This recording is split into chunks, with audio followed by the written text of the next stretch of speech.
The message appeared in our family group chat on Sunday afternoon, 2 weeks before Thanksgiving. My sister Jennifer had sent it to the entire family. Parents, my brother Michael, Michael's wife Lisa, Jennifer's husband David, and me. Family meeting results. The message began. We've decided Thanksgiving will be immediate family only this year. Sorry Maria, but with everything going on we need to keep it small and intimate.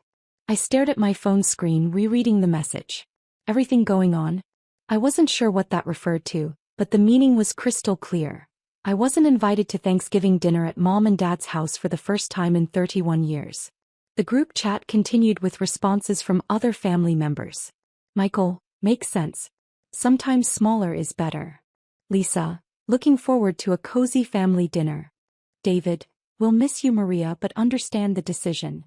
Thanksgiving is family only this year, Jennifer had written. Find other plans. The phrase stung more than I wanted to admit. Apparently, after 3 decades of family Thanksgivings, I was no longer considered part of the family worthy of inclusion.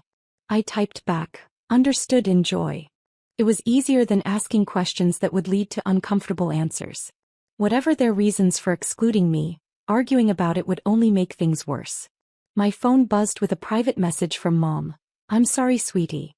This wasn't my idea but the kids think it's best this year. The kids. At 31, 33 and 35 we were hardly kids, but Mom still referred to her children that way. Apparently 2 of her kids had decided the 3rd kid wasn't welcome at family dinner. I set my phone aside and tried to focus on work. As a senior financial advisor at Morrison & Associates, I had plenty of client portfolios to review before Monday morning. The distraction would be good for me. But I couldn't stop thinking about the message. Family only. As if I wasn't family.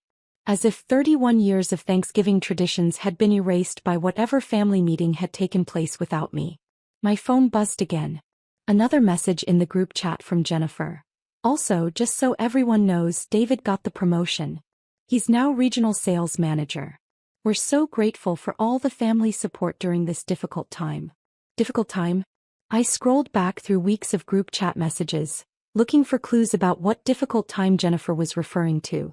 There were mentions of work stress, some financial concerns and vague references to figuring things out, but nothing that seemed to warrant excluding me from Thanksgiving.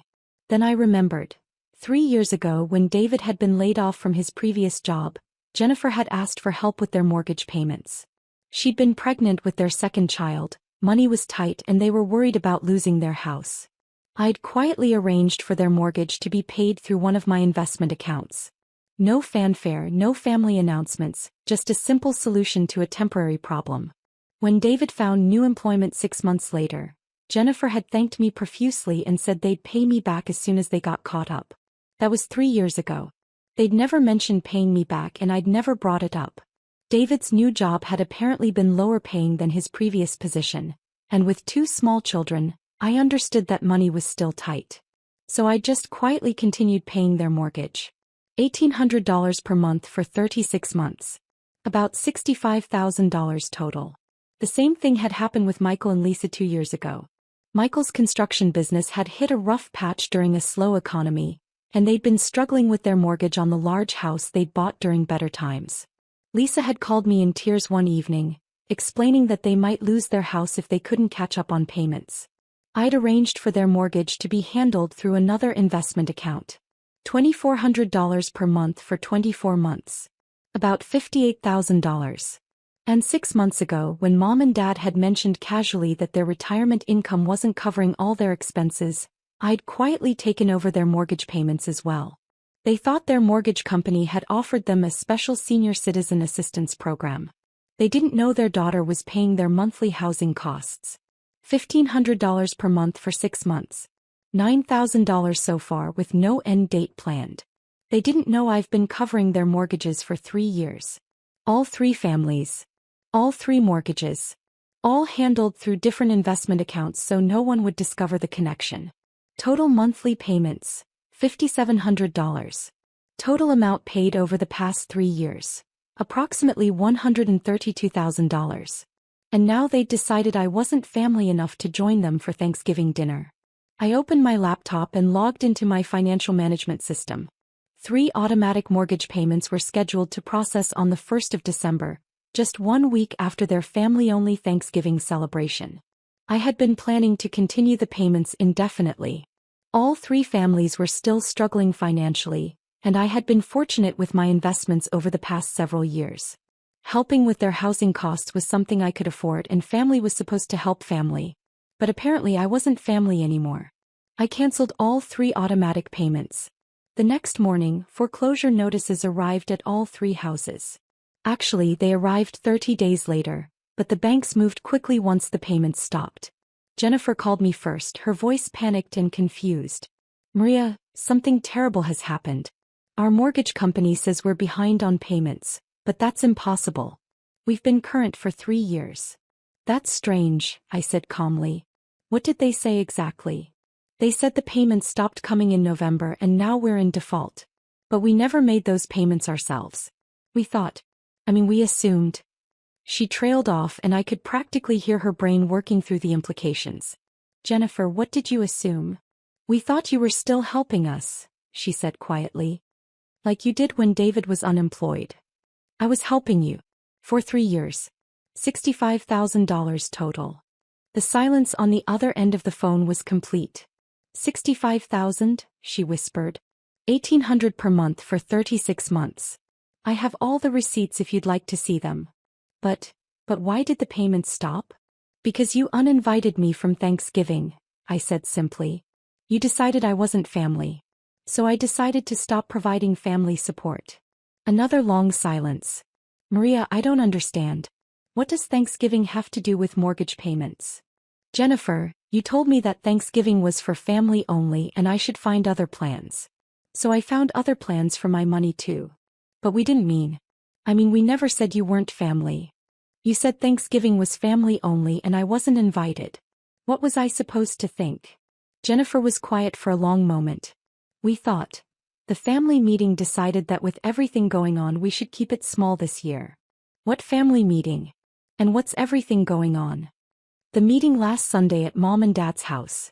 We were discussing you." A cold feeling settled in my stomach. "Discussing me? About how you never seem to need help with anything. How you're always so independent and successful. How you probably don't even enjoy family gatherings because they're not sophisticated enough for you." I sat down heavily in my chair. "You had a family meeting about me without me and decided I didn't want to come to Thanksgiving? Michael said you probably had better things to do. Lisa said you always seem uncomfortable at family events. David said you probably only come out of obligation. So you decided to save me the trouble of declining an invitation by not inviting me at all?" "We thought we were being considerate," Jennifer said weakly. "By excluding me from Thanksgiving? By not putting you in the awkward position of having to attend a family dinner you probably didn't want to attend anyway." The logic was so twisted that I almost laughed. "Jennifer, did it occur to any of you to actually ask me how I felt about family gatherings?" "Well, no, but did it occur to you that maybe I've seemed uncomfortable because I've been working 60-hour weeks to afford the $65,000 I've been spending on your mortgage?" Another silence. "Maria, I had no idea you were still paying our mortgage. I thought you'd helped us for a few months and then we'd taken over the payments ourselves. How could you take over payments you couldn't afford in the first place?" I don't know. I guess I wasn't thinking about it clearly." My other line was ringing. "Jennifer, I need to take another call. We'll talk later." It was Michael and he sounded even more panicked than Jennifer. "Maria, something's wrong with our mortgage. The bank is saying we're 3 months behind on payments, but that can't be right." "It's not wrong, Michael. You are 3 months behind." "But how is that possible? We've been current for 2 years." "Because I've been paying your mortgage for 2 years. And I stopped 3 months ago." The silence stretched on for nearly a minute. "You've been paying our mortgage?" he finally asked. $2,400 per month for 24 months. About $58,000 total. $58,000? I have all the documentation if you need it for your records."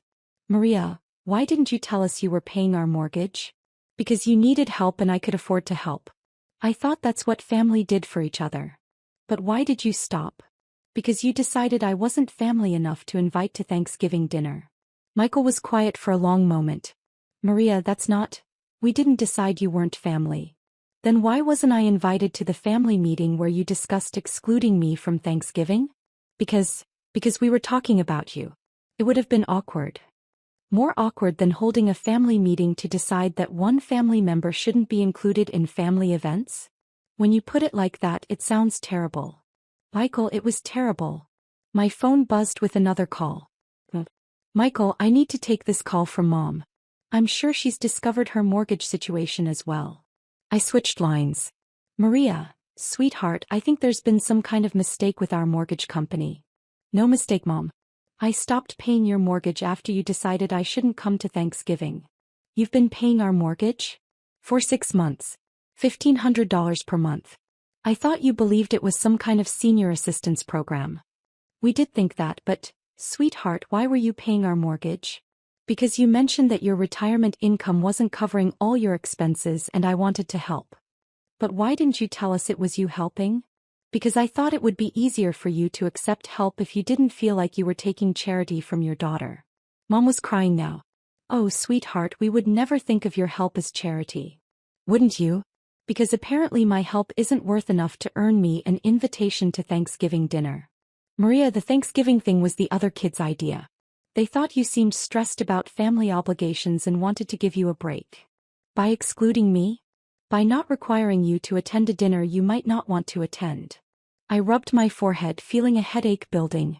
Mom, did anyone consider asking me if I wanted a break from family obligations? Well, no, but did anyone consider that maybe I've seemed stressed because I've been working extra hours to afford the $6,000 per month I've been spending on family mortgage payments? $6,000 per month? Jennifer's mortgage, Michael's mortgage, and your mortgage. $5,700 total, every month for the past several years. Mom was quiet for a long time. Maria, I had no idea you were helping everyone. Because I didn't want anyone to feel bad about needing help, and I didn't want anyone to feel obligated to me because I was providing help. But sweetheart, why did you stop helping? Because you all decided I wasn't important enough to include in family decisions or family gatherings. If I'm not family enough for Thanksgiving, then I'm not family enough to pay for your houses. That's not. We never said you weren't important. Mom, you had a family meeting about me without me and decided to exclude me from Thanksgiving. How else was I supposed to interpret that? She was crying harder now. We made a terrible mistake. Yes, you did. Over the next week, I received increasingly frantic calls from all 3 families. The foreclosure notices were real, the mortgage companies were serious, and none of them had the money to catch up on 3 months of missed payments. Jennifer called on Wednesday afternoon. Maria, I need to ask you something and I know I don't have the right to ask for anything. Go ahead. Is there any way you could help us just one more time? We'll lose the house if we can't make these payments and with the kids. Jennifer, I helped you for 3 years. $65,000. And your response was to exclude me from the family. I know, and I'm so sorry. We were completely wrong about everything. What specifically were you wrong about? We were wrong to have a meeting about you without including you. We were wrong to make assumptions about what you wanted instead of asking you. We were wrong to exclude you from Thanksgiving. And we were wrong to take your help for granted without even realizing you were providing it. It was a more comprehensive apology than I'd expected. Jennifer, why should I trust that you won't make the same assumptions and decisions again? Because we understand now that we don't understand anything about your life or your feelings. We need to start over and actually communicate instead of making assumptions. And how do you propose to do that? By asking you what you want instead of deciding for you. By including you in family decisions instead of making them without you. By treating you like the generous, caring person you've proven yourself to be instead of some distant relative who doesn't want to be bothered with family. I had to admit it was a good answer. Jennifer, I'll make you a deal. Okay. I'll pay your mortgage for 1 more month to prevent foreclosure. But after that you need to figure out how to manage your housing costs on your own. That's fair. And in exchange, you need to help me understand why my family decided I didn't belong at Thanksgiving. Deal. That evening, Jennifer, David, Michael, Lisa, Mom, and Dad all came to my apartment for what Jennifer called a family accountability meeting. It was the first time all of them had been in my space, and I could see them looking around with surprise at my high-end furniture, expensive artwork and floor-to-ceiling windows with city views. Maria, Mom said, your apartment is beautiful. When did you move to this building? 2 years ago. We never knew you'd moved, Michael said. Because you never asked about my living situation. Lisa was looking at the artwork on my walls. These paintings are gorgeous. Are they originals? Most of them, yes. They must have cost a fortune, David said. I've been fortunate with my investments. Jennifer sat down on my leather couch. Maria, I think we need to start this conversation by admitting that we don't really know anything about your life. That's a good starting point. We know you work as a financial advisor, but we don't know what that actually means day to day. We know you're successful, but we didn't realize how successful. We know you're independent, but we thought that meant you didn't want or need family support. Michael nodded. We've been making assumptions based on surface observations instead of actually getting to know you. What kind of assumptions? I asked. That you were too busy for family events, Lisa said. That you found our problems trivial compared to your sophisticated lifestyle. That you only came to gatherings out of obligation. And that you probably had better things to do than spend time with us, David added. Mom looked uncomfortable. We thought maybe we weren't interesting enough for someone with your level of success. So instead of asking me how I felt, you decided to save me the trouble of pretending to enjoy your company? When you put it like that, it sounds incredibly presumptuous, Jennifer said. It was incredibly presumptuous. Dad spoke up for the first time. Maria, what do you actually think about our family gatherings? It was a question they should have asked years ago. I love family gatherings, I said honestly. Thanksgiving is my favorite holiday. I look forward to it for months. The admission seemed to surprise everyone. But you always seem so reserved, Lisa said. Because I work 60-hour weeks and I'm usually exhausted by the time I get to family events. Plus, I've been spending about $70,000 per year helping with family expenses, which requires me to work extra hours to maintain my own financial goals. $70,000 per year? Dad's voice was faint. Jennifer's mortgage, Michael's mortgage, your mortgage, plus various other family emergencies and expenses over the past few years. Michael was doing math in his head. Maria, that's more money than Lisa and I make combined in a year. Which is why I've been working 60-hour weeks. But why didn't you tell us? Mom asked. Why didn't you let us know you were sacrificing so much to help us? Because I didn't want you to feel guilty about needing help, and I didn't want you to feel obligated to me because I was providing help. But by not telling us, you let us think you were just naturally distant and uninterested in family, Jennifer said. And by not asking me about my actual feelings, you let yourselves think I didn't want to be part of the family. We talked for 3 hours that night. For the first time in years, my family asked genuine questions about my work, my goals, my feelings about family relationships, and my financial situation. They were shocked to learn how much I'd been quietly contributing to their welfare, and I was hurt to learn how long they'd been misinterpreting my behavior. Maria, Dad said as they were preparing to leave, I need to ask you something personal. Okay. Are you happy? I mean, setting aside all the family drama. Are you happy with your life? It was such a dad question and exactly what I needed to hear. I am happy, I said. I love my work, I'm proud of what I've accomplished, and I love being able to help people I care about. But I've been lonely, especially during holidays when I felt disconnected from family. We want to fix that, Jennifer said. We want to be a real family again with real communication and real inclusion. What does that look like practically? I asked. It means asking you what you want instead of assuming we know, Michael said. It means including you in family decisions that affect you. It means taking an interest in your actual life instead of the fictional version we created. And it means taking responsibility for our own finances instead of unknowingly depending on your generosity, David added. 6 months later, we had the best Thanksgiving dinner in years. All 3 families had developed realistic budgets and were managing their own housing costs. Jennifer had gone back to work part-time, Michael had diversified his business to be less vulnerable to economic downturns, and Mom and Dad had adjusted their lifestyle to match their retirement income. But more importantly, they'd started asking real questions about my life and including me in family decisions. They knew about my work challenges, my investment strategies, my dating life, and my plans for the future. Maria, Jennifer said as we cleaned up after dinner, I want to thank you for teaching us how to be a better family. I didn't teach you anything. I just stopped enabling you to take me for granted. Sometimes that's the same thing, she said. The foreclosure notices had been a wake-up call for everyone. My family learned that assuming someone doesn't need inclusion is just as damaging as assuming someone doesn't need help. And I learned that sometimes the kindest thing you can do for people you love is to stop solving their problems for them and start insisting that they see you clearly. Thanksgiving really was family only that year. Just a different definition of family than anyone had expected.